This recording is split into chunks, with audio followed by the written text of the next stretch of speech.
நமஸ்காரம். கடகராசி கடகலக்ன அன்பர்களுக்கு இந்த ஜூலை மாதம் எப்படி இருக்கும் அப்படின்றத இந்த பதிவில் நம்ம பார்க்க போகிறோம்.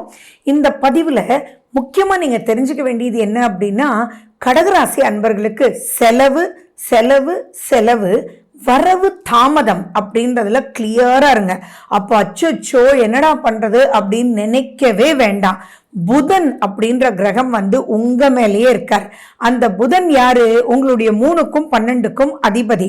அவரை கிளியரா நீங்க டெக்னிக்கலா பிளான் பண்ணி நீங்க ஒர்க் பண்ணீங்க அப்படின்னா அத்தனை விஷயத்தையும் சாமர்த்தியமாக நீங்க ஜெயிக்கலாம். சமோதய புத்தி, அதாவது எதை எப்போ எப்படி பண்ணணும்ன்ற பிளானிங் மட்டும் நீங்க பண்ணிட்டீங்க அப்படின்னா ஆட்டோமேட்டிக்கா இப்ப சூப்பரா ஜெயிக்கலாம் அப்படின்றதும் இதுல உறுதி. ஒவ்வொரு விஷயமா நான் சொல்லிட்டு வரேன். அதுல எப்படி நீங்க இருக்கணும் அப்படின்றதும் சொல்லுவேன். அதை நீங்க பார்த்துக்கோங்க. இன் டீட்டெயிலா போறதுக்கு முன்னாடி நம்ம சேனலை இதுதான் ஃபர்ஸ்ட் டைம் பாக்குறீங்கன்னா சப்ஸ்கிரைப் பண்ணிக்கோங்க. பெல் பட்டனை பிரஸ் பண்ணுங்க. ஆல் என்ற ஆப்ஷனை சூஸ் பண்ணிக்கோங்க. கடகம் அப்படின்னாலே அன்புக்கு அடிமை அப்படின்றது ரொம்ப முக்கியம். சோ அது அன்பாக இருந்தாலும் சரி, தான தர்மமே நீங்க பண்ணினாலும் சரி, உங்களுக்கு மிஞ்சினாதான் தான தர்மம்ன்றது ஒரு பழமொழி இருக்கு அப்படின்றத ஞாபகம் வச்சுக்கோங்க. சோ இத மனசுல நீங்க மெயினா வச்சுக்கிட்டீங்கனாலே போறோம். ஏன்னா இப்போ செலவு எப்படி வரும் அப்படின்னா சுத்தி சுத்தி சுத்தி சுத்தி செலவு வரும். எது எடுத்தாலுமே ரொம்ப குழப்பமா இருக்கக்கூடிய வகையில செவ்வாயும் கேதுவும் உட்கார்ந்துட்டு இருக்கு. 8ல ராகு இருக்காரு. ஆனாலும் குருனுடைய பார்வையில் இருக்காருன்றது சந்தோஷம். பட் ஸ்டில் குருனுடைய பார்வையில இருக்காரு. அப்ப குருன்னா என்ன? நாலேஜ். சோ எந்த ஒரு விஷயமாக இருந்தாலும் அதுல எக்ஸ்பர்ட்ஸ் கிட்ட நீங்க பேசி அதுக்கப்புறம் தான் நீங்க முடிவெடுக்கணும். இதுதான் ரொம்ப முக்கியமா நீங்க ஜெயிக்கிறதுக்கு உண்டான வழி. அண்ட் உங்கள் புதன்றது ரொம்ப இம்பார்ட்டன்ட். புதன் எப்படி அப்படின்னா 4 நல்லவங்களோட சேர்ந்தா புதன் டாப், 4 கெட்டவங்களோட சேர்ந்தா புதன் நெகட்டிவ். அப்ப நீங்க யாரோட சேரணும்? நல்லவங்களோட சேர்ந்து அதனுடைய எக்ஸ்பர்டைஸ்ட் சேர்ந்து இந்த சேலஞ்சஸை எப்படி வின் பண்ணணும் அப்படின்றதுல தான் உங்களுடைய நோக்கம் இருக்கணுமே ஒழிய என்னமோ ஒண்ணு முடியவே இல்லடா அப்படின்னு நெகட்டிவான விஷயத்துக்குள்ள இப்ப மட்டும் போய் மாட்டினீங்க அப்படின்னா அதீத பயம், அந்த பிரச்சனையில இருந்து அந்த மாட்டின இடத்துல இருந்து இதுல இருந்து அதுல போய் மாட்டி உங்களால டோட்டலி லைஃபை வீணாகிற அளவுக்கு போய் மாட்டிக்குவீங்க. சரி, இன்னைக்கு நிறைய பேர் என்ன, அப்ப முடியவே இல்லப்பா, ஸ்ட்ரெஸ்ன்றது போய் இப்ப டிப்ரெஷன்றது எல்லார் வாயிலையும் வர ஆரம்பிச்சிருச்சு. அந்த டிப்ரெஷனுக்கு கரெக்டான வழியை நீங்க தேர்ந்தெடுக்கணும்.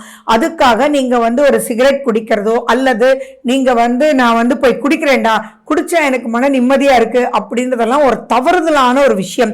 கூடாத நட்பு இப்ப சேர்றதுக்கு நிறைய வாய்ப்புகள் இருக்கு. அட வாடா அப்படின்னு சொல்லிட்டு உங்களை நெகட்டிவ்க்குள்ள கூட்டிட்டு போயிடுவாங்க. அந்த நெகட்டிவ்க்குள்ள ஒன்ஸ் நீங்க இப்ப மாட்டிட்டீங்க அப்படின்னா அதுல இருந்து வெளியில வர்றதுக்குள்ள உங்களால போதுண்டாப்பான் இருக்கும்ன்றது மட்டும் தயவு செஞ்சு மறுபடியும் நான் சொல்றேன். உங்க சுய ஜாதகத்துல இப்ப நல்ல தசாபுத்திகள் நடந்துட்டு இருந்தா 60% நீங்க மாட்ட மாட்டீங்க. அது அவ்வளவு சரியில்லை அப்படின்னா ரொம்ப எச்சரிக்கையா இருக்கணும்.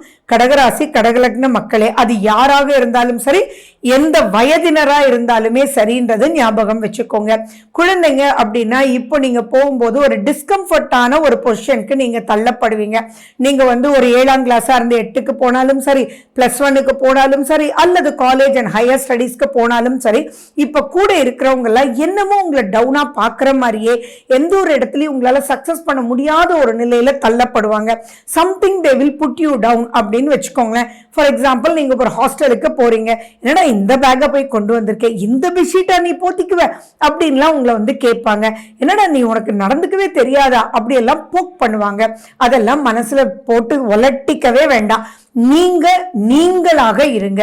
யார் என்ன கிரிட்டிசைஸ் பண்ணாலும் சரி, முக்கியமா இப்ப பாக்குறது என்னன்னா, போய் இந்த மொபைல வச்சிட்டு இருக்க, ஆமா உனக்கு என்னன்னு கேளுங்க. ஏன் மொபைல் எனக்கு போதும், இது எனக்கு கம்ஃபர்ட், இதுதான் நான் அப்படின்றத உங்க மனசுக்குள்ள நீங்க மற்றவங்களுக்காக மாறாம நீங்களாவே இருந்தீங்கன்னா பல விஷயங்கள் நீங்க ஜெயிக்க முடியும் அப்படின்றத ஞாபகம் வச்சுக்கோங்க. தேவையில்லாம ஓகே வேண்டாம், பணம் கட்டியிருந்தாலும் இங்க இருக்கவே முடியாது அப்படின்றலாம் தயவு செஞ்சு வந்துட வேண்டாம். ஏன்னா ஜூலை மாசத்துல நிறைய மாற்றங்கள் இந்த ஸ்டூடெண்ட்ஸ்க்கு ஏற்படும். அதே மாதிரி டீச்சர்ஸே வந்து கேட்பாங்க, என்ன உனக்கு புரியவே இல்லையா அப்படியெல்லாம் கேட்பாங்க. ஆமா மிஸ் எனக்கு புரியல, கொஞ்சம் சொல்லி கொடுக்குறீங்களா அப்படின்னு பதுசா வந்து நீங்க கேளுங்க. மேபி ஒரு ஸ்டெப்பை விட்டுட்டு மிஸ் போட்டிருக்கலாம், அந்த ஸ்டெப் வந்து சிம்பிள் ஸ்டெப்பா இருக்கலாம், ஆனா உங்களுக்கு புரியாம இருக்கலாம். அதுக்காக எப்படி கேட்கறதுன்னு நினைக்க வேண்டாம். அந்த இடத்துல யார் உங்களை பார்த்து சிரிச்சாலும் சரி, மேடம் இந்த இடத்துல 5ன்னு கொண்டு வந்திருக்கீங்களே என்னன்னு கேளுங்க.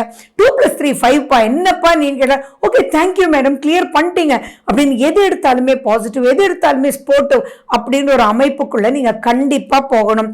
2ஆம் வீட்டுல செவ்வாய்க்கு எது விளையாட்டே கிடையாது, அதுவும் சூரியனுடைய வீடு. அப்ப அந்த இடத்துல குடும்பத்திலயும் உங்களுக்கு சப்போர்ட் இருக்காது. என்னடா நீ கிடைக்கவே இல்லை காலேஜ் ஸ்கூல், உங்களை போய் இப்படி போட்டா இப்படி பண்றியேடா அப்படின்னு அம்மா அப்பா என்ன சொல்லுவாங்களோன்னு ஒரு பக்கம்.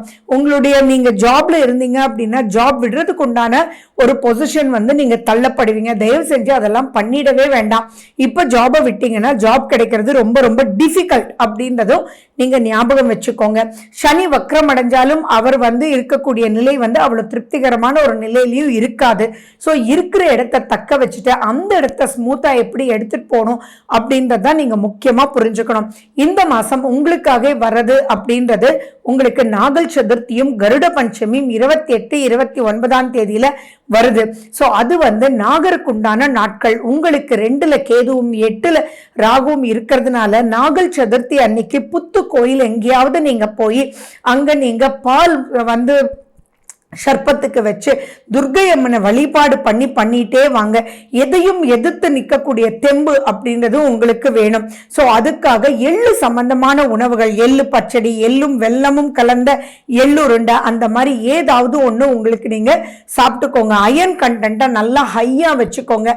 இரும்பு சம்பந்தமா உங்களுக்கு அடிபடுறதுக்கு வாய்ப்புகள் இருக்கு, இரத்த காயங்கள் ஏற்படுறதுக்கு வாய்ப்புகள் இருக்கு, கூர்மையான ஆப்ஜெக்ட்ஸ்னால பிரச்சனைகள் வர்றதுக்கு வாய்ப்புகள் இருக்கு. இண்டஸ்ட்ரி எல்லாம் நடத்திட்டு இருந்தீங்க அப்படின்னா இப்ப ரொம்ப கேர்ஃபுல்லா இருக்கணும்.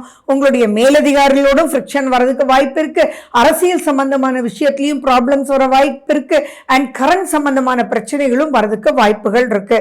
ஸோ அப்படி தேவையில்லாத செலவுகள் உங்களை சுத்தி வரும்.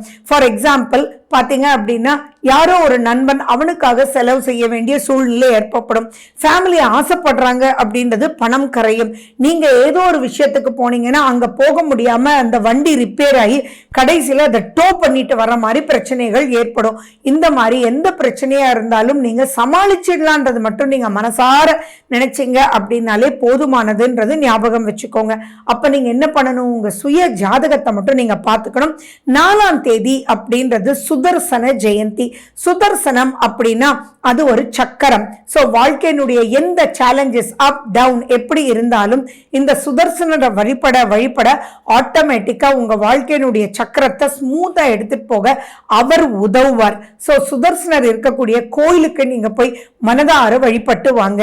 துளசி தீர்த்தம் அங்க எடுத்துக்கோங்க. துளசி தீர்த்தத்துல பொடி போட்டு கொடுப்பாங்க இல்லையா, அதெல்லாம் அவ்வளவு உங்களுடைய மனசை ரொம்ப ஹாப்பியா வச்சுக்கும், வழி காமிக்கும். மெடிடேட் பண்ணுங்க, அது உங்களுக்கு சூப்பரா இருக்கும்.